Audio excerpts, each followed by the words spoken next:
সুপ্রিয় দর্শক মণ্ডলী, সেভেন রিং সিমেন্ট ফ্রন্টলাইনে স্বাগত জানাচ্ছি আপনাদের সবাইকে। আমাদের সঙ্গে রয়েছেন সিনিয়র সাংবাদিক আশরাফ কায়সার। স্বাগত আশরাফ আপনাকে। এরপরে আছেন শরীফুজ্জামান শরীফ, রাজনৈতিক বিশ্লেষক। শরীফ ভাই, আপনাকে স্বাগত। আশরাফ কায়সার, একটা নির্বাচন হয়ে গেল, নির্বাচনে এখনও আলোচনা চলছে, হিসাব নিকাশ হচ্ছে যে কে কীভাবে হারলেন জিতলেন, এই নিয়ে অনেক কত হিসাব হচ্ছে। জি, দিনের শেষে যদি এটা আমি জানতে চাই, এই নির্বাচন থেকে জাতি বা বাংলাদেশ কি পেল?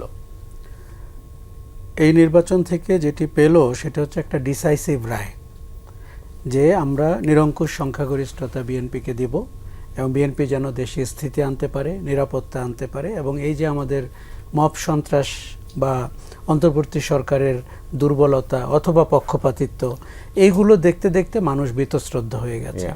তার সাথে আপনার ধর্মীয় উন্মাদনা এবং ধর্মীয় ফ্যাসিবাদ বাংলাদেশকে জেঁকে বসেছিল। আপনি জানেন যে নির্বাচনটিকে আমি ভোট বিপ্লব বলছি, কেননা আমরা টের পেয়েছি যে প্রশাসনকে নিয়ে একটি দল কিভাবে তার ইলেকশন ইঞ্জিনিয়ারিং বা মেকানিজমটি সাজিয়েছিল। তাদের অর্থ ছিল, তাদের লোকবল ছিল, তাদের প্রশাসনিক সাপোর্ট ছিল এবং তারা সারা দেশে এরকম একটি প্রচারণা করতে পেরেছিল যে এবারের ভোট তাদের, এবারের সরকার গঠন তাদের। এবং তাদের মার্কা নৌকা ধানের শীষের মতোই একটি গুরুত্বপূর্ণ মার্কা হিসাবে জনগণের মুখে ফিরছিল। এইরকম একটি ভোটের ভেতর দিয়ে আপনি যদি সেনাবাহিনী বা আইন শৃঙ্খলা বাহিনীর সঠিক তৎপরতা আমরা না দেখতাম, কেন্দ্রগুলোতে যদি ভোটারদের ঠাসা উপস্থিতি না থাকতো, তাহলে কিন্তু ফলাফল অন্যদিকে যাওয়ার আশঙ্কা ছিল। কাজেই আমি বলবো যে আমরা দীর্ঘদিন পরে স্থিতির দিকে যাচ্ছি, রাজনৈতিক স্থিতির দিকে যাচ্ছি এবং একটি অ্যাকাউন্টেবল গভর্নমেন্টের কাছে যাচ্ছি। আগের গভর্নমেন্টই অন্তর্বর্তী সরকারের কোনো অ্যাকাউন্টেবিলিটি ছিল না। ফলে আপনি জানেন যে জবাবদিহিতাহীন সরকার চাইলে অনেক ভালো কাজ করতে পারে এবং চাইলে অনেক খারাপ কাজ করতে পারে। দুঃখজনকভাবে তারা দ্বিতীয়টি করেছে। তাদের ব্যাপারে অর্থনৈতিক অসৎ উপায় অবলম্বনের অভিযোগ উঠেছে। আমার ভাবতেও খারাপ লাগছে যে এই ধরনের লোক দেশ ছেড়ে পালিয়ে যাওয়ার চেষ্টা করছেন কেউ কেউ, এবং তারা মানুষকে অবজ্ঞা করেছেন। তারা অনেক সময় দেখা গেছে যে সঠিক কাজটি করতে পারেননি। আওয়ামী লীগের পতন মানুষ যেভাবে চেয়েছিল এবং পতন ঘটিয়েছিল, পরে তাদের হাতে দায়িত্ব দেওয়াটা আমার মনে হয় যে মানুষের উপরে জাস্টিস করা হয়নি। কাজেই ডিসাইসিভ রায় পেয়েছে বিএনপি এবং বিএনপির কাছে নিশ্চয়ই মানুষের প্রত্যাশা হবে যে তাদের অধিকারটি যেন জায়গা মতো পৌঁছে যায় এবং তারা যেন আইনের শাসন দেখতে পায়। নাকি এই অবাক করার রায়, মানে জনরায় কেন হলো? আচ্ছা, প্রথমত বলি, আমি কিন্তু জামাতে ইসলামীর ভোট এ পর্যন্ত যতটুকু কাউন্ট হয়েছে এবং 40% মতো ভোট পেয়েছে, অবিশ্বাস্য। যেই দলটি 71 সালে এই রাষ্ট্রের জন্মের বিরোধিতা করেছে, অস্ত্র হাতে তুলে নিয়েছে, মুক্তিযোদ্ধাদের হত্যা করেছে এবং তার স্বাধীনতার বিরোধিতা করেছে, সেই দল বিরোধী দল হিসাবে পার্লামেন্টে যাচ্ছে। আমার ধারণা যে বুর্জোয়া রাজনীতির এই যে দুর্নীতি, দুঃশাসন, অপরাজনীতি, এগুলো দেখতে দেখতে মানুষ একটু বীতশ্রদ্ধ হয়ে গেছে। এবং তার সাথে যখন আপনি জানেন 90% মুসলিম ধর্মের দেশ, সেখানে মানুষকে ধর্মের কথা বললে সে এমনিতেই দুর্বল হয়। এখন তাদের পক্ষে বোঝা মুশকিল কার জান্নাত আসল জান্নাত, কার জান্নাত নকল জান্নাত। অতএব তারা ওই কার্ডটি খেলেছেন। দ্বিতীয় হচ্ছে তারা সুশাসনের ঘাটতিটা উপলব্ধি করতে পেরেছেন যে আওয়ামী লীগ বিএনপির শাসনে সুশাসন দেওয়া যায় না। তারা সুশাসনের কার্ডটি খেলেছেন। তাহলে আপনি ইহলোকে সুশাসন পেলেন, পরলোকে বেহেশত পেলেন। এবং তার সাথে তারা ইংরেজিতে বলে যে নো স্টোন ওয়্যার আনটাচড। তারা যা যা সমীকরণের জন্য দরকার সব কিছু তাদের মুঠোয় নিয়ে নিয়েছিলেন। আমার ধারণা যে জামাতের রাজনৈতিক ইতিহাসে এটি হচ্ছে তাদের সর্বোচ্চ চূড়া। একটি দেশের ভোট, প্রভাব, ক্ষমতা, প্রতিপত্তি সব অর্থেই। এখন নিশ্চয়ই দলটিকে নিচের দিকে নামতে হবে এবং এই ফলাফলের মানে জামাতের নামতে হবে কেন? না, এই জন্যই নামতে হবে কারণ আপনি খেয়াল করেছেন যে বিরোধী দল হিসাবেও তো আপনার দায়িত্বশীল হওয়ার কথা।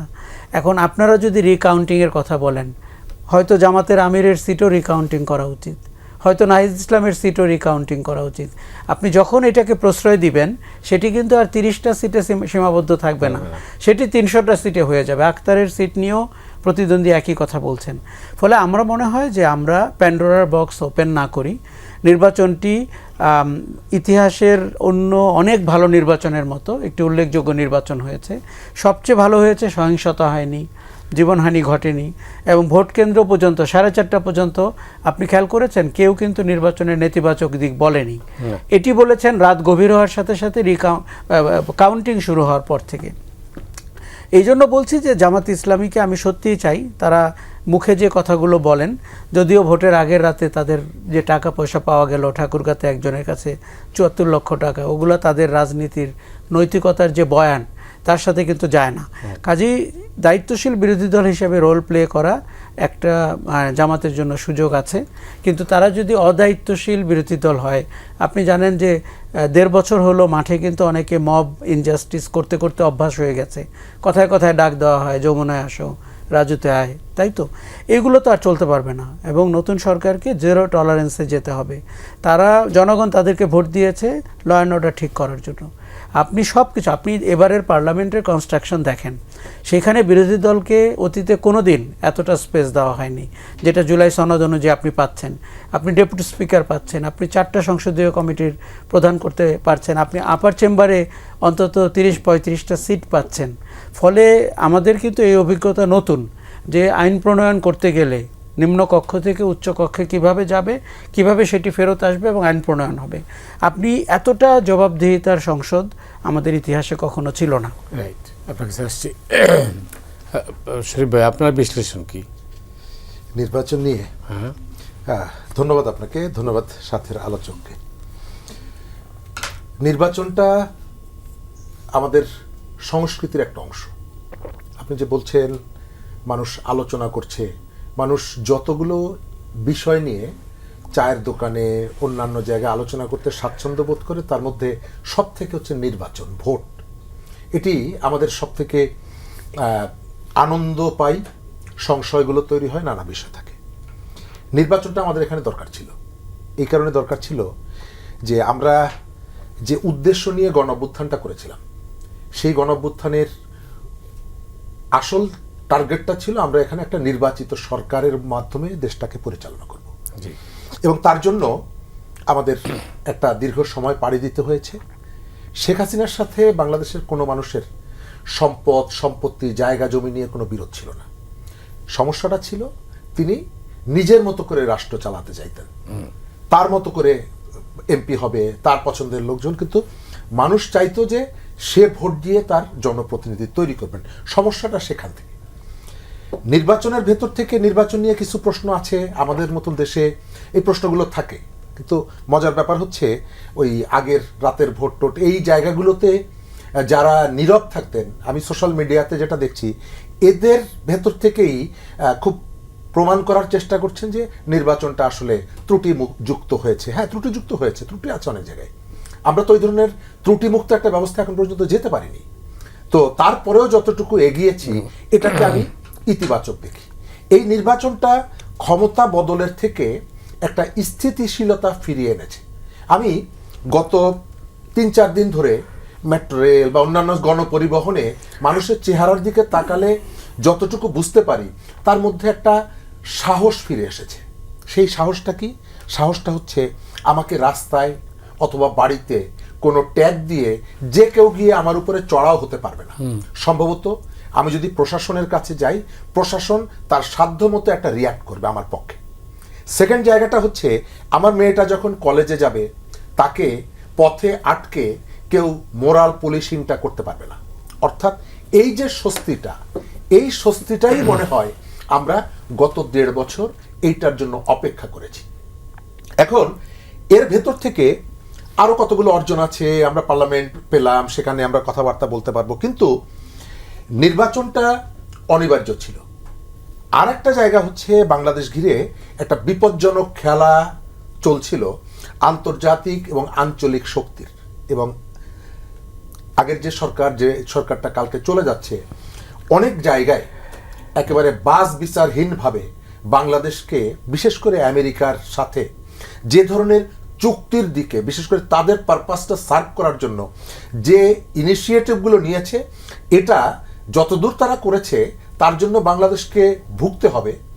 আমাদের ইতিমধ্যেই কিন্তু আলাপ আলোচনা আসছে, সরকারের একজন মন্ত্রীও এর আগে বলেছেন, মৎস্য প্রাণী সম্পদ মন্ত্রী, যে বাংলাদেশের কৃষিখাতকে আমেরিকার হাতে তুলে দেওয়া হচ্ছে। আজকে কয়েকটা পত্রিকায় গত দুদিন ধরে আসছে যে আমেরিকার সাথে যে চুক্তিগুলো আমরা করছি, সেই চুক্তি আমাদের পোল্ট্রি খাত, আমাদের কৃষি খাত, এই ধরনের সেক্টরগুলো আমরা তাদের হাতে তুলে দিচ্ছি। অন্তত সেই সরকারটা বিদায় নেওয়ার ভেতর থেকে একটা সরকার এলো, যে সরকারটা অন্তত পার্লামেন্টে তাকে জিজ্ঞেস করার সুযোগটা হবে, পাবলিক ফোরামে তাকে আমরা জিজ্ঞেস করতে পারবো যে তুমি এই চুক্তিগুলো কেন করেছো, জবাবদিহিতার যে জায়গাটা, যারা যে কাজটা আগের সরকার এগুলোর ধার ধারতেন না, তাদের সাথে সংযোগও ছিল না ইত্যাদি। আমরা কতগুলো সংস্কৃতির পরিবর্তন দেখছি আমাদের রাজনৈতিক ইতিহাসে। আমি এই প্রথম দেখলাম যে বিজয়ী দলের প্রধান তিনি তার প্রতিদ্বন্দ্বী প্রার্থীদের বাড়িতে বাড়িতে গিয়ে তাদের সাথে কথা বলছেন। আমি জানি না এর দীর্ঘমেয়াদী ইম্প্যাক্টটা কি হবে, অথবা এই প্র্যাকটিসটা কন্টিনিউ করবে কিনা। তারপরেও প্রথম দিন অন্তত এটুকু আমরা দেখলাম যে আমাদের ভোটের মধ্য দিয়ে, গণ অভ্যুত্থানের মধ্য দিয়ে আমাদের রাজনৈতিক সংস্কৃতিতে অন্তত এই পরিবর্তনটুকু হয়েছে যে সংখ্যাগরিষ্ঠ দলের প্রধান তিনি তার প্রতিদ্বন্দ্বী প্রার্থী নেতাদের বাড়িতে বাড়িতে যাচ্ছেন, যে নেতারা শপথ নেওয়ার আগেই অনেক রকমের অভিযোগ তোলার পরেও তাদের সাথে গিয়ে কথা বলছেন। এবং এটা আমাদের পুরনো যে ঘুণে ধরা যে সংস্কৃতিটা, আমাদের পুরনো যে ট্র্যাডিশন, সেটিকে ব্রেক করা হচ্ছে।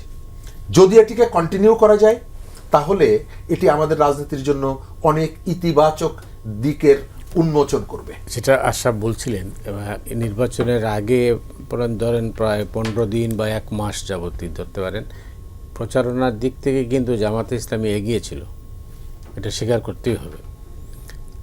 দিনের শেষে তারা ভোট পেল না কেন? আচ্ছা, আমার দৃষ্টিতে বাংলাদেশে এবার জামাত তার জন্মের পরে সব থেকে একটা গোছানো নির্বাচন করেছে, এবং নির্বাচনের জন্য পারিপার্শ্বিক যে ধরনের প্রস্তুতি, এই প্রস্তুতি আসলে কেউ না পেলেও জামাত পেয়েছে। আমরা যখন আজ থেকে 9 মাস, 10 মাস, 8 মাস আগে নির্বাচনের কথা বলতাম, তখন আমাদের দিকে জামাত তেড়ে আসতো, অথচ তখন সারা দেশে তাদের প্রার্থীরা গ্রামে গঞ্জে সামাজিক কার্যক্রম পরিচালনা করছে। আপনি অন্যান্য রাজনৈতিক দলগুলো যদি দেখেন, তারা আজ থেকে 1.5 মাস আগে তাদের প্রার্থীর নাম ঘোষণা করেছে, এই আসনে এই প্রার্থী। কিন্তু জামাত 1.5 বছর আগের থেকে তার প্রার্থীর নাম ঘোষণা করে তাদেরকে দায়িত্ব দিয়ে দিয়েছে।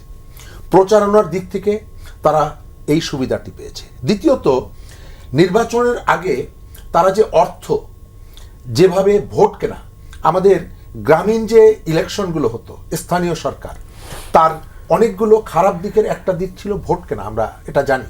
ইউনিয়ন পরিষদ নির্বাচনে গণ অভ্যুত্থানের ভেতর থেকে যেখান থেকে পলিটিক্যাল কালচারটা আপনি ডেভেলপ করবেন, জামাত সেই জায়গাটায় ওই কালচারটা আবার ন্যাশনালাইজ করলো।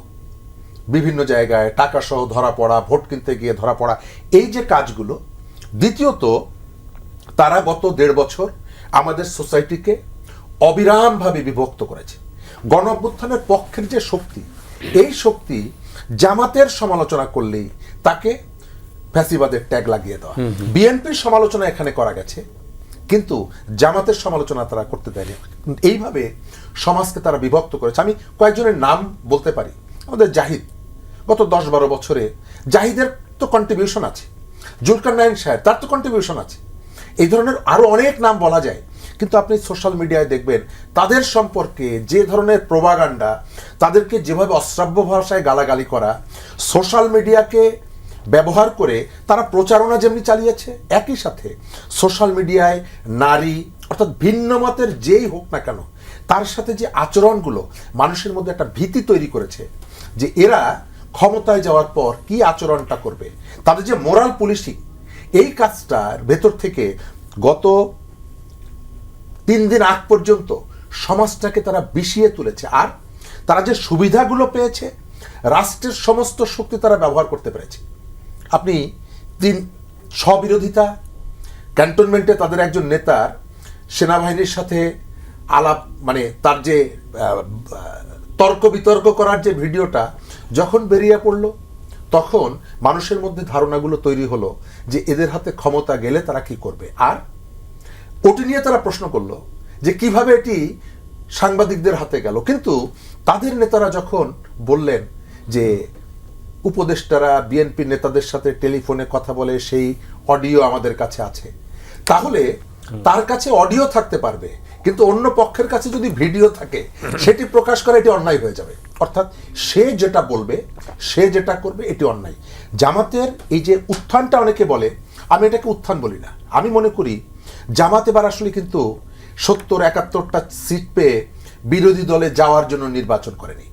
আওয়ামী লীগের অনুপস্থিতি, রাষ্ট্রীয় প্রশাসনের সমস্ত সুযোগ সুবিধা, গণ অভ্যুত্থানের পক্ষের যে একেবারে সামনের যে ফিগারগুলো ছিল তাদেরকে তার জোটের সঙ্গে নিয়ে যাওয়া, বিভিন্ন কলেজ বিশ্ববিদ্যালয়ে তাদের ছাত্র সংগঠনের বিজয়, অর্থাৎ যত ধরনের নির্বাচনে জেতার জন্য ইতিবাচক উপসর্গ বা উপাদান আছে সবগুলোই জামাতের সঙ্গে ছিল এবং সেটিকে ব্যবহার করেছে সে। তারপরে তার এই ফলাফল। অনেক ধন্যবাদ আশরাফ কায়সার। আগামীকাল জি, দিনের বিশেষ বিকেলে প্রফেসর ইউনূস বিদায় নেবেন। জাতি তাকে কিভাবে স্মরণ করবে? প্রফেসর ইউনূসকে কিভাবে স্মরণ করবে? দেখুন, প্রথমে ভালো কথা বলি। 18 মাসের এই সরকারের আমার চোখে সবচেয়ে ভালো কাজটি হয়েছে নির্বাচন, এবং এটি কিন্তু তাদের 1 নম্বর প্রতিশ্রুতি ছিল। আমরা 5ই আগস্ট যত কথাই বলি না কেন, ওই বিচারটি প্রত্যাশিত ছিল, সংস্কারটি আমাদের চাপিয়ে দেওয়া, দেয়ালে সংস্কার লেখা মানে পার্লামেন্টের সংস্কার, সংবিধানের সংস্কার, এটি গুটি কয় মানুষের মাথা থেকে এসছে যে এই ধাক্কায় যদি কাজটা করে ফেলা যায় খারাপ কি। কারণ যারা দীর্ঘদিন মোগল সম্রাটের চেয়ে বেশি প্রধানমন্ত্রীর ক্ষমতা, এগুলো আমরা বলেছি। কিন্তু প্রফেসর ইউনূসের কাছে দেখেন, উনি একজন নোবেল লরিয়েট, তার নিয়োগের সময় কিন্তু একটি মানুষও তার সমালোচনা করেনি, বিরোধিতা করেনি, বরং বলেছে যে এরকম একজন মানুষ বিশ্বখ্যাত, প্রতিবেশী ভারতের ব্যাপারে তার অবস্থানকে প্রশংসা করা হয়েছে। কিন্তু উনি যখনই তার ক্যাবিনেট সাজালেন, উপদেষ্টা পরিষদ সাজালেন, তখন থেকে হোঁচট খাওয়া শুরু হলো যে এরা আসলে কারা, জুলাইয়ের সাথে এদের সম্পর্ক আছে, নাকি এদেরকে প্রফেসর ইউনূস তার কর্মক্ষেত্রের মাধ্যমে চেনেন, নাকি এরা ফ্রেন্ডস অ্যান্ড ফ্যামিলি। এখন 5ই আগস্টের যে মৌল চেতনা, সেখানে তো আপনি এরকম একটি ক্যাবিনেট সাজাতে পারেন না, উপদেষ্টা মণ্ডলী সাজাতে পারেন না।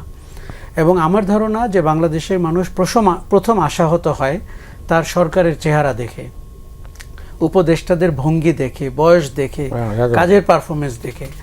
দ্বিতীয় আশাহত হয় তারা কিন্তু আরও একটি বিভাজিত নেশনের পথে হাঁটতে শুরু করলেন। শেখ হাসিনা যেভাবে বাংলাদেশকে ভাগ করে শাসন করছিলেন, মুক্তিযুদ্ধের পক্ষ, মুক্তিযুদ্ধের বিপক্ষ। এখন ডক্টর ইউনূসদের আমরা দেখলাম যে মবরা যারা ইউনূসের ঘাড়ের উপরে বসে আছেন, ব্যুরোক্রেসি তার ঘাড়ের উপরে বসে আছেন, পুলিশের কোনো সংস্কারে তার মনোযোগ নাই, তার মনোযোগ পোশাকের রং বদলে।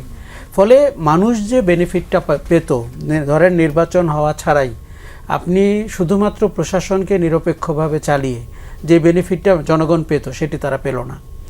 আর সংস্কারের যে জায়গাটি, সেটি তারা এত উচ্চ মার্গে নিয়ে গেল যে এমনকি ভোটের সময়ও মানুষ হ্যান আর কনফিউশনে ভুগেছে। যিনি বিপ্লবের পক্ষে, অভ্যুত্থানের পক্ষে, পরিবর্তন চায়, তারও বুঝতে কষ্ট হয়েছে। ব্যালট পেপার দেখেও তো অনেকেই তো বিভ্রান্ত হয়েছে। আমার ধারণা যে আমরা অনেক সময় বলে থাকি যে এই অধ্যাপকরা বা মানে একাডেমিক ব্যক্তিবর্গ একাডেমিক কাজে ভালো, প্র্যাকটিক্যাল কাজে খারাপ। এটি অন্তর্বর্তী সরকার আরেকবার আমাদেরকে দেখালো। এখন তাকে কিভাবে মূল্যায়ন করবে, তার আরেকটি মূল্যায়নের জায়গা, আমি নিশ্চিত জানি না উনি কেন এটি করেছেন। তিনি স্বার্থপর হিসাবে মূল্যায়িত হবেন। কেননা তার নামে যদি আপনি 5টি লাইসেন্স নেন, আদম ব্যবসা থেকে শুরু করে বিশ্ববিদ্যালয় কিংবা ডিজিটাল লেনদেন, আপনাকে কেমন দেখায়? উনি একবার কোথায় বলেছেন নাকি যে এগুলো আগে অ্যাপ্লাই করা লাইসেন্সও যদি আপনার আমলে আলোচনায় ওঠে, আপনি খুব ভালো জানেন এই আলোচনা আপনি ক্ষমতায় থাকতে কেন ওঠে, আপনি তখনই বন্ধ করে দেওয়া উচিত ছিল। সো আমরা দেখলাম মানুষ বেনিফিট পেল না গণ অভ্যুত্থানের, দেশের কোথাও ল অ্যান্ড অর্ডার স্টাবলিশ করা হলো না, উল্টো উগ্রবাদীদের হাতে দেশ চলে যেতে শুরু করলো। আমি অনেক মানুষকে রিগ্রেট করতে দেখেছি। দেখুন, হাসিনার পলায়ন নিয়ে কারো কোনো রিগ্রেট নাই, কিন্তু তারপরে বাংলাদেশ যে উগ্রবাদীদের হাতে চলে যাচ্ছে, ধর্মান্ধদের হাতে চলে যাচ্ছে, স্বাধীনতা বিরোধীদের হাতে চলে যাচ্ছে, এমন কিছু ইন্ডিভিজুয়াল যাদেরকে আপনি ঠিক চেনেনও না, তারা পর্দার পেছনের মানুষ, তারা বলছে কোথায় বুলডোজার যেতে হবে, কোন পত্রিকা অফিসে আগুন দিতে হবে, এবং যমুনার সামনে গিয়ে এমনকি কিছু বিশেষ সহকারী নিয়োগেও নাকি তারা বলেছে যে এগুলো তাদের প্রার্থী, তাদেরকে নিতে হবে।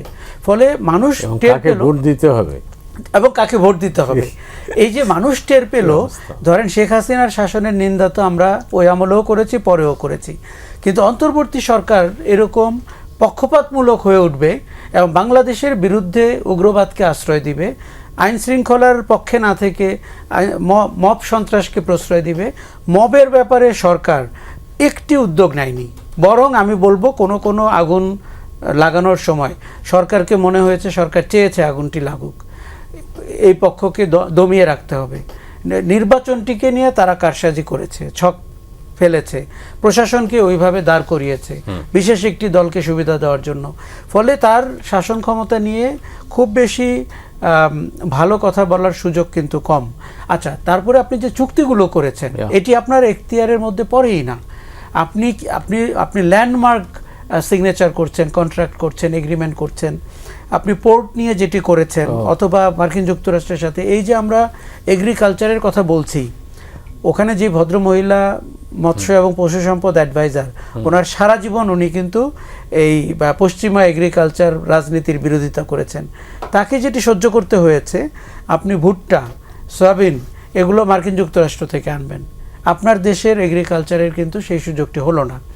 এখন তারা বারবার বলেন যে আমাদেরকে ট্রেড ইমব্যালেন্স দূর করতে হবে। ট্রেড ইমব্যালেন্স দূর করার মাধ্যম কি আপনি এগ্রিকালচারকে শেষ করে দিবেন? অথবা আপনি এমন কাউকে বিমানের দায়িত্ব দিবেন যিনি নিজেই বিমানমন্ত্রী, আবার বিমানের চেয়ারম্যান, আবার তার প্রাইভেট লাইসেন্সটিও তিনি এই সময়ে পেয়েছেন। ফলে আমি দেখতে পাচ্ছি যে যত রকমের ব্যাড গভর্নেন্সের এক্সাম্পল হয়, অন্তর্বর্তী সরকার তার মোটামুটি সবগুলো দাঁড় করিয়েছেন। এবং এই ব্যাড গভর্নেন্স রাজনৈতিক সরকার কোনোভাবেই যেন তাদের কাজের ভেতরে রিফ্লেক্টেড না হয়, সেটি আমি চাইব।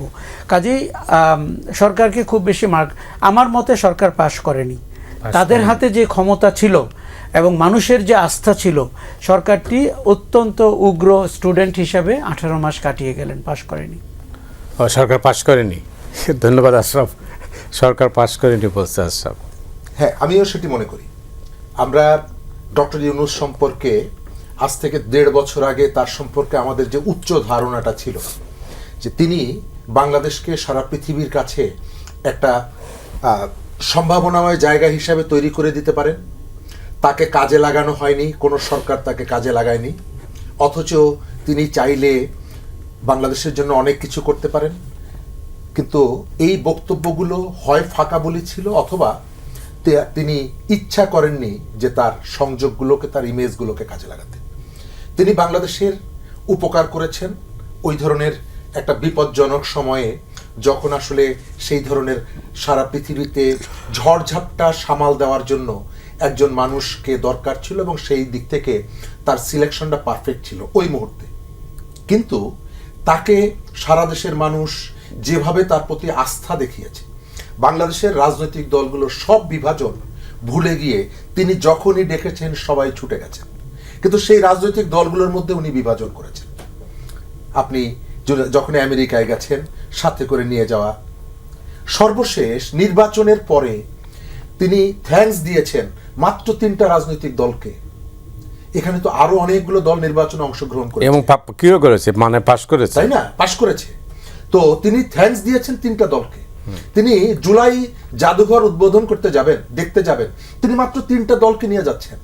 আমেরিকায় যাওয়ার জন্য অনেক খরচের ব্যাপার, সেটি হতে পারে যে ঠিক আছে আমি এই 3টা দলকে নিয়ে যাচ্ছি, কিন্তু জুলাই জাদুঘর দেখতে যাবেন, আপনি এই সোসাইটিতে আরো অনেক মানুষ আছে, আপনি কি বলতে পারতেন না যে তোমরা চাইলে আসতে পারো আমার সঙ্গে? না, কিন্তু ওই খরচের দিকে যদি উনি নজর দিতেন, ওনার বহরে প্রতিবার কতজন লোক গেছে, একবার মাত্র শুধু 3 জন রাজনৈতিক নেতা গেছে, এছাড়া তার বহরের সাইজ সেই, তাহলে তিনি এই কাজটা সঠিক করেন। জুলাইয়ের পক্ষের শক্তিকে বিভক্ত করার জন্য তার ভূমিকাটা সব থেকে বেশি। এটা কি কোনো বিশেষ উদ্দেশ্য ছিল? তার মধ্যে এক ধরনের স্বৈরতান্ত্রিক মানসিকতা তার মধ্যে আছে, এটি হয়তো অনেকে অস্বীকার মানে অখুশি হবে, কিন্তু আমার একটা কথা মনে পড়ে তার, তিনি যখন ফ্রান্স থেকে এলেন এয়ারপোর্টে বলেছিলেন আমি যা বলবো তাই শুনতে হবে, এবং তিনি শুধু বলেছেন, তিনি কারো আপত্তি শোনেন নাই।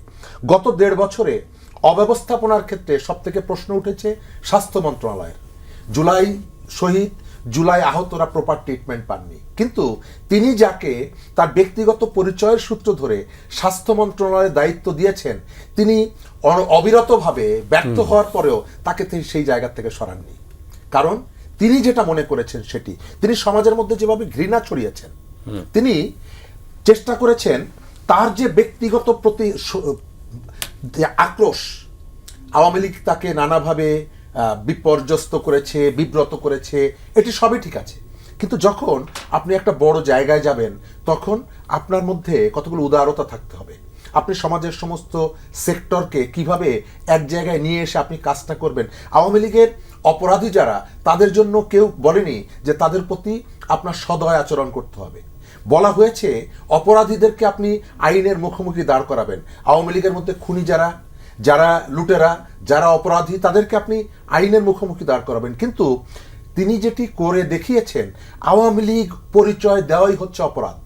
তার একমাত্র টার্গেট ছিল এবং তার পুরো বাহিনীর টার্গেট ছিল একেবারে স্টিম রোলার চালিয়ে দাও। এবং যে বিভাজনটা তিনি তৈরি করলেন 32 নম্বর ভাঙ্গার থেকে শুরু করে, এটি ইতিহাসে এই রক্তক্ষরণটা বহুদিন ধরে চলবে। আমরা অনেকেই বলি যে আমাদের সোসাইটিটা বহুধা বিভক্ত হয়ে গেছে, এটাকে এক জায়গায় নিয়ে আসতে হবে। এক জায়গায় নিয়ে আসার সুযোগটা তার হাতে ছিল, কিন্তু সেই সুযোগটা তিনি কাজে লাগাননি। এই নির্বাচনে আমি সব থেকে অ্যাপ্রিসিয়েট করব আমাদের সেনাবাহিনীকে। তাদের সম্পর্কে অনেক রকমের প্রশ্ন ছিল, কু হবে, তারা ক্ষমতা দখল করবে, তাদের ক্ষমতার লোভ আছে, কিন্তু শেষ দিন পর্যন্ত তারা দেখিয়ে গেলেন যে সুযোগ থাকার পরেও তারা রাজনৈতিক অভিলাষ তাদের নেই। কিন্তু আমাদের ডক্টর ইউনূস, তার আশপাশে যাদেরকে নিয়ে বসে তিনি নানা সময়ে স্যান্ডউইচ খেয়েছেন, কফি খেয়েছেন, দেখা গেছে তারা ক্যান্টনমেন্টের ইট খুলে নিতে চেয়েছে। সেনাবাহিনীর বিরুদ্ধে সব থেকে বেশি বিষোদ্গার হয়েছে এই সময়ে, আর তিনি তাদেরকে তার পাশে বসিয়ে তিনি কখনো তাদেরকে ভৎসনাও করেননি। শিক্ষা প্রতিষ্ঠানগুলোতে এখন পর্যন্ত আপনি একটা স্বাভাবিক পরিবেশ আনতে পারেননি। নিয়োগকর্তাকে কি ভৎসনা করা যায়? কখনো কখনো আমি আসছি, ময়নাতদন্ত যদি করা হয় প্রফেসর ইউনূসে, তাহলে কোন জিনিসটাকে আপনি প্রাধান্য দেবেন, কোনটা সামনে আসবে? দেখুন, তার একটা ইমেজ ছিল, বিশেষ করে শেখ হাসিনার অত্যাচারের কারণে ইমেজটা ছিল এরকম, উনি একজন গুণী মানুষ, তাকে বেআইনিভাবে শেখ হাসিনা অত্যাচার করছেন, 8 তলায় লিফট ছাড়া যেতে হচ্ছে ইত্যাদি। ওই ইমেজটা এখন ঠিক উল্টোটা হয়েছে। তাকে অত্যাচারী লোক মনে হয়, তাকে সুবিধাবাদী মনে হয়, এবং যে নাকি ট্যাক্স মৌকুফ করে নিতে পারেন প্রথম 7 দিনে, যে নিজের জন্য লাইসেন্স নিতে পারেন। এবং আমি বলি আপনাকে, আওয়ামী লীগের ফিরে আসা সবচেয়ে বেশি ত্বরান্বিত করে গেছেন ডক্টর ইউনূস এবং তার সরকার। আওয়ামী লীগকে মানুষ ঝেঁটিয়ে বিদায় করেছে। আপনার কোনো কারণ ছিল না এক্সিকিউটিভ অর্ডারে আওয়ামী লীগ নিষিদ্ধ করার। আপনাকে মানে ন্যাচারালাইজড ওয়েতে, গণতান্ত্রিক পদ্ধতিতে আওয়ামী লীগ থাকতো, আওয়ামী লীগ ধীরে ধীরে মুসলিম লীগ হতো, নেতৃত্ব শূন্য হতো। আপনি শুধু বিচার প্রক্রিয়াটা এগিয়ে নিলেই আওয়ামী লীগের এই অপরাধী নেতৃত্বকে আপনাকে আর দেখতে হতো না। উনি এইসব জায়গায় অটোক্রেটের মতো বিহেভ করেছেন, স্বৈরতান্ত্রিক বিহেভ করেছেন। এবং লায়ন কিংয়ে দেখায় না যে আপনার পেছনে হায়নারা দাঁড়িয়ে আছে শ্যাডোর মধ্যে, ডক্টর ইউনূসের পেছনে আমি হায়নাদের দেখতে পেয়েছি। এবং আপনি দেখেন, এই যে তরুণরা তো কত 22, 23, 25 বছর বয়স, তাদের কাউকে আপনি মাস্টারমাইন্ড বলেছেন, তাদের কাউকে আপনি বলেছেন নিয়োগকর্তা। এরপরে এই ছেলে মেয়েদের মাথা নষ্ট করার আর কোনো বাকি আপনি রেখেছেন? 25-30 বছর পর একটি দেশে রাজনৈতিক পরিবর্তনের হাওয়া বয়। জুলাই অভ্যুত্থানে সেটি হয়েছিল। আমরা মেনে নিয়েছিলাম নতুন একটি রাজনৈতিক শক্তি আসবে, আওয়ামী লীগ বিএনপির বাইরে বা জামাতের বাইরে। সেই শক্তির যে মানে পতন নিশ্চিত করে গেলেন ডক্টর ইউনূস। এবারের নির্বাচনে তারা যেই ভূমিকায় গেল, এই শক্তির আপনি আগামীতে জামাতের সাথে মিশে যাওয়া ছাড়া কোনো রাজনৈতিক পরিচয় পাবেন না। কাজে আমাদেরকে রাজনীতি শূন্য করে যাওয়া, প্রাতিষ্ঠানিক রাজনীতির ক্ষতি করে যাওয়া, আমাদের সুশাসনের ব্যাপক ব্যত্যয় ঘটিয়ে যাওয়া এবং দেশকে বিভাজিত করে ডক্টর ইউনূস আগামীতে উগ্রবাদ, ধর্মীয় ফ্যাসিজমের প্রবক্তা হিসেবে প্রতিষ্ঠিত হয়ে গেছে। কিন্তু অনেকগুলো সংস্কার কার্যক্রম হাতে নিয়েছিলেন এবং দিয়ে গেছেন বেশ কিছু, এইটা কি তার মানে কি না? দেখুন, সংস্কারের ব্যাপারে আমি আপনাকে বলি, গণভোট কি আপনার বেস্ট মিডিয়া ছিল এই সংস্কারের ব্যাপারে জনগণের রায় নেওয়া? আপনি অন্য সব কাজ করেছেন এক্সিকিউটিভ অর্ডারে, এখানে গণভোট, তার ইলেকশন নিয়ে তার একটা মেকানিজম বা একটা প্ল্যান ছিল যে নির্বাচনে কারা আসবে, গণভোটে কি হবে। আচ্ছা, আরেকটা হচ্ছে যে বিএনপির, আমি কিন্তু এই সুযোগে বলতে চাই, বিএনপির মতো বড় দল 18 মাস যে ধৈর্য দেখিয়েছে এবং যত রকমের গঞ্জনা সহ্য করেছে, রাইটলি অর রংলি, তাদের কিন্তু অনেক অপকর্মের ফিরিস্তি আছে, কিন্তু সেইটাকে অ্যাম্পলিফাই করে যমুনা থেকে তার কেন্দ্র পর্যন্ত অথবা মাঠে শাহবাগ পর্যন্ত সরকার কোনো ভূমিকা নেয়নি। দেখেন, বিএনপি তার লোকগুলোকে বহিষ্কার করেছে, যে কজনকে পেরেছে। আপনি একজন লোককে আটক হতে দেখেছেন? একটি মামলা করেছে সরকার, তা পুলিশ তো তার হাতে, বিচার বিভাগ তো তার হাতে। সরকার চেয়েছে এগুলো উস্কে দিতে, যাতে রাজনীতিতে বিএনপি খারাপ করতে পারে। বিএনপির তখন নেতৃত্ব শূন্য প্রায়, খালেদা জিয়া অসুস্থ, তারেক রহমান নির্বাসনে, সেই সময় দলটিকে সবচেয়ে দুর্বল জায়গায় আঘাত করা হয়েছে। দেখুন, আমি 3 মাসের মধ্যে বিএনপি যখন নির্বাচন চেয়েছিল, আমি সমালোচনা করেছিলাম, অনেক আশা নিয়ে করেছিলাম যে অন্তর্বর্তী সরকার ভালো কিছু সংস্কার করলে তারপরে নির্বাচন। আমি এখন রিগ্রেট করছি, নির্বাচনটি 3 মাস আগেই, 3 মাসের মধ্যেই হওয়া উচিত ছিল। এই সরকারকে 18 মাস থাকতে দেওয়া উচিত হয়নি। বাংলাদেশ রাষ্ট্রের অনেক বড় ক্ষতি ওনারা করে গেলেন। আশরাফ স্যার, অনেক ধন্যবাদ। শরীফুজ্জামান শরীফ, আপনাকেও ধন্যবাদ। একটা বিরতি নিচ্ছি, দর্শক আমাদের সঙ্গেই থাকুন।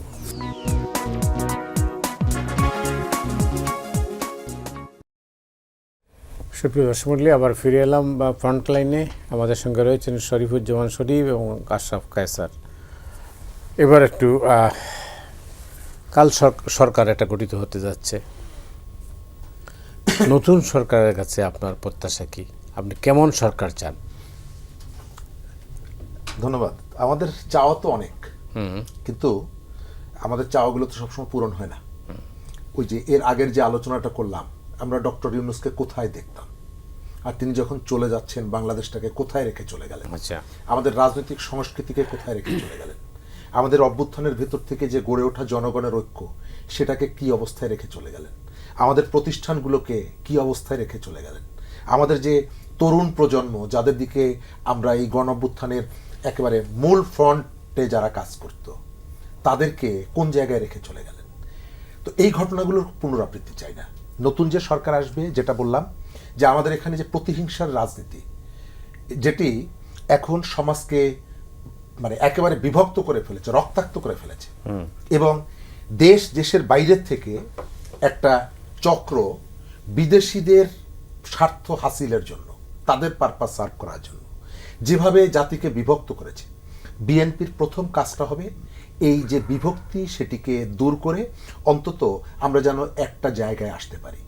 জনগণের সাথে তারা যেন চালাকিগুলো করবে না। এই যে ওসমান হাদির হত্যাকাণ্ড নিয়ে সরকারের চালাকিটা তো দেখেছেন। মানুষ বিচার চাইছে, তিনি বিচার না করে ফ্ল্যাট দিচ্ছেন, চাকরি দিচ্ছেন, এইটা করছেন, সেটা করছেন। মানুষ তো এটি চায়নি। আবার সর্বশেষ বিএনপির কাঁধে অনেকগুলো বোঝা চাপিয়ে দিয়ে গেলেন, জাতিসংঘকে ডেকে নিয়ে আসলেন, তার কাঁধে চাপিয়ে দিলেন। অর্থাৎ বিএনপি এই প্রক্রিয়ার মধ্যে কোথাও যুক্ত না থাকলে মূল যে চাপটা, সেটি সামাল দিতে হবে বিএনপিকে। বিএনপি একটা মাল্টি ক্লাস পার্টি, বুর্জোয়া রাজনীতি করে, সুতরাং তার যে ক্লাস ইন্টারেস্ট অন্যান্য জায়গায়, অনেকগুলো জায়গা হয়তো আমার পছন্দের না, কিন্তু বিএনপি একটা দায়িত্বশীল রাজনীতি আমাদের এখানে করেছে। আজ থেকে 15 মাস 16 মাস আগে শেখ হাসিনা চলে যাওয়ার পর যে পরিস্থিতি, বিএনপির যে সাংগঠনিক শক্তি এবং ক্ষমতা, এটা যদি অন্য কোনো রাজনৈতিক দলের থাকতো তাহলে 3 মাসের মধ্যে যে কোনো কায়দায় নির্বাচন করে নিত। বিএনপি এই জায়গাটায় অন্তত একটা কালচারের পরিবর্তনের জন্য একটা বিরাট ছাড় দিয়েছে। সেকেন্ড হলো, বিএনপি তার চিন্তার জায়গায় বেশ কতগুলো পরিবর্তন এনেছে। বিএনপি রাষ্ট্র পরিচালনায় অভিজ্ঞতা যেমন আছে, বিতর্ক আছে। বিএনপির শাসনকাল আমরা অনেক সমালোচনা করতে পারি, কিন্তু আমাদের এখানে রাজনীতিতে একটা পরিবর্তন দরকার, ইতিবাচক পরিবর্তন। এই ভাবনার জায়গা থেকে জুলাই অভ্যুত্থানের অনেক আগে কিন্তু সে তার 31 দফা আমাদেরকে সামনে নিয়ে এসেছে। এর অনেকগুলো জায়গা নিয়ে আমি সমালোচনা করতে পারি, কিন্তু এর ভেতর থেকে তার প্রত্যাশাটা বোঝা যায় যে সে একটা ইতিবাচক পরিবর্তন চায়। আমরা চাই বিএনপি ওই যে বার্তাটা আমাদের সমাজে দিতে চেয়েছে রাজনীতিতে, এটি কন্টিনিউ করুক। তবে চ্যালেঞ্জের জায়গাটা বিএনপিকে কন্ট্রোল করাটা বিএনপির জন্য বড় চ্যালেঞ্জ। গত 1.5 বছরে আপনি খেয়াল করবেন যে কর্মীরা এই যে চুরি চামারি নানা রকমের অপরাধ, বিএনপির কর্মীরা অপরাধ করেনি এটা কিন্তু বলবো না, আবার বিএনপি 8,000 কর্মীকে বহিষ্কার করেছে। যে কর্মীরা জীবন বাজি রেখেছে 15 বছর, সে যখন সুযোগটি এসেছে সে কিন্তু তার দলের ইমেজ ক্ষুণ্ণ হচ্ছে সেদিকে তাকায়নি, কয়েকজন ব্যক্তিগত সুবিধার দিকে চলে যাচ্ছিল। এখন পুরো ক্ষমতা তার হাতে। সুতরাং এই যে দানবকে নিয়ন্ত্রণ করা এটি একটা বিরাট চ্যালেঞ্জ বিএনপির জন্য, এবং বিএনপির যদি ইমেজ নষ্ট করে সেটি হবে বিএনপির ভেতর থেকে। তারেক রহমান চেষ্টা করছেন, তিনি কতগুলো ইতিবাচক বার্তা এখন পর্যন্ত দিচ্ছেন, কিন্তু যে এত বড় একটা রাজনৈতিক দল তিনি একা চেষ্টা করলে পারবেন না, তার একটা হ্যান্ডস লাগবে, তার একটা টিম লাগবে। পুরো টিম যদি বার্তাটা দিতে পারে, এবং তার আমাদের এখানে যেটা হয় বড় দলগুলোতে বিভিন্ন গ্রুপ ধরে ধরে এই নেতার একটা দল, এই নেতার একটা দল, যেটা আমি আওয়ামী লীগের সময় আমরা বলতাম বিভিন্ন জায়গায় যশোর ছাত্রলীগের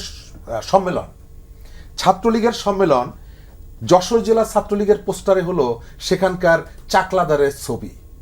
এটা তো হওয়ার কথা না, চাকলাদার ছাত্রলীগের কেউ না, কিন্তু তিনি জেলা আওয়ামী লীগের, কারণ সেখানে তিনি একটি ছাত্র গ্রুপ পুষতেন যার নাম ছিল যশোর জেলা ছাত্রলীগ।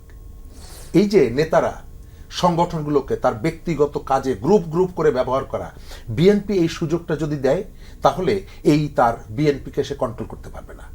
রাজনৈতিক নেতৃত্ব, রাজনৈতিক প্রভাব সৃষ্টি করতে হবে দলের উপরে, শুধু প্রশাসন দিয়ে না, রাজনৈতিকভাবে যে কোনো ঘটনা মোকাবেলা করা, মূল্যায়ন করা, এবং দলের উপরে যদি তার এই যে তারেক রহমানের ইতিবাচক যে দৃষ্টিভঙ্গি বা প্রচেষ্টা, এটিকে যদি এস্টাবলিশ করতে পারে তাহলে আমার ধারণা বিএনপি অনেকগুলো জায়গায় প্রবলেম সলভ করতে পারবে, এবং তাদের যে প্রতিশ্রুতিগুলো আছে একদিনে সেটি করতে পারবে না।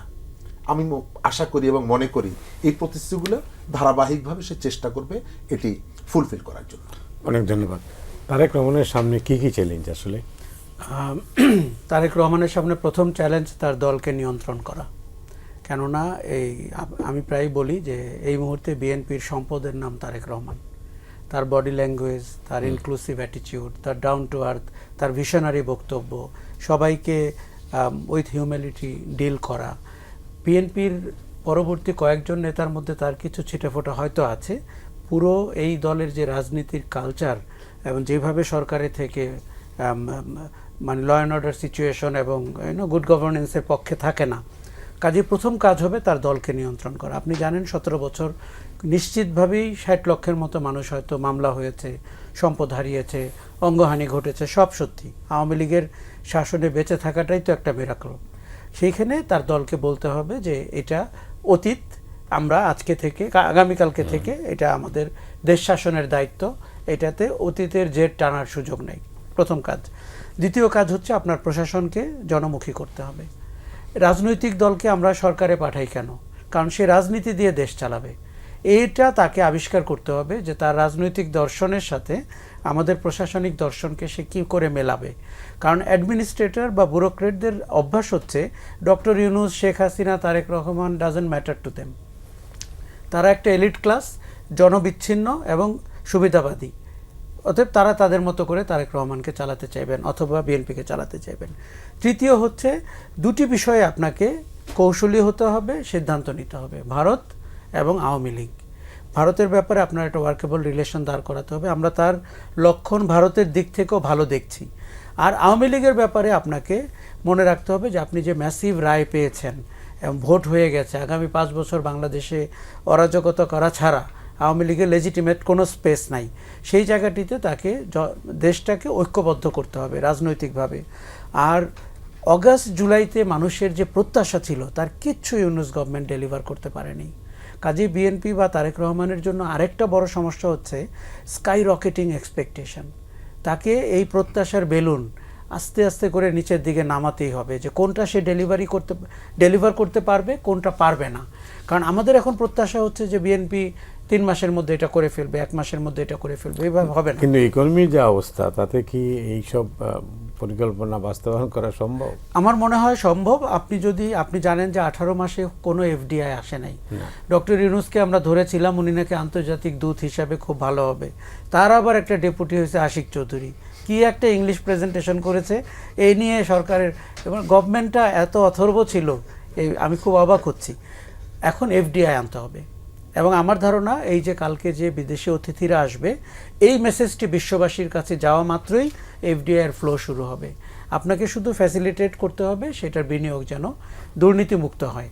দ্বিতীয় হচ্ছে দেশি বিনিয়োগকারীরাও হাত বন্ধ করেছিলেন, তাদেরকেও আপনাকে পয়সা বিনিয়োগ করতে উদ্বুদ্ধ করতে হবে। তৃতীয় হচ্ছে সরকারটি ব্যবসা বান্ধব ছিল না, শিল্পায়ন বান্ধবও ছিল না, আপনাকে জ্বালানি নিশ্চিত করতে হবে। এরকম অনেকগুলো প্রায়োরিটি যদি উনি ঠিক করেন যে আমি 100 দিনে এটা করব, 6 মাসের মধ্যে এটা করব, সেগুলো আমার ধারণা ওনার কাছ থেকে মানুষ ম্যানেজমেন্ট আশা করছে। ভোটের দিন পর্যন্ত তার কাছ থেকে আপনি রেটোরিক্স আশা করেছেন, রাজনীতি আশা করেছেন, ফিলোসফি আশা করেছেন, আই হ্যাভ এ প্ল্যান বলে উনি অনেক দূর এগিয়ে গেছেন। এখন তার কাছ থেকে মানুষ ব্যবস্থাপনা আশা করছে। দলের মতো ডিস্টার্বিং এলিমেন্ট তারেক রহমানের আশেপাশেও এখন নাই। তার জন্য যে নিরঙ্কুশ জয় উনি পেয়েছেন, তার দলকে নিয়ন্ত্রণ করা, অন্তত দলে আপনার এই যে 8000 কর্মীকে উনি বরখাস্ত করেছেন, আপনি শাসনকালে থাকলে আপনার দলের লোককে বরখাস্ত করা দিয়ে আপনি অপশাসনের বিরুদ্ধে যুদ্ধ ঘোষণা করবেন। জিরো টলারেন্সে যেতে হবে করাপশনে।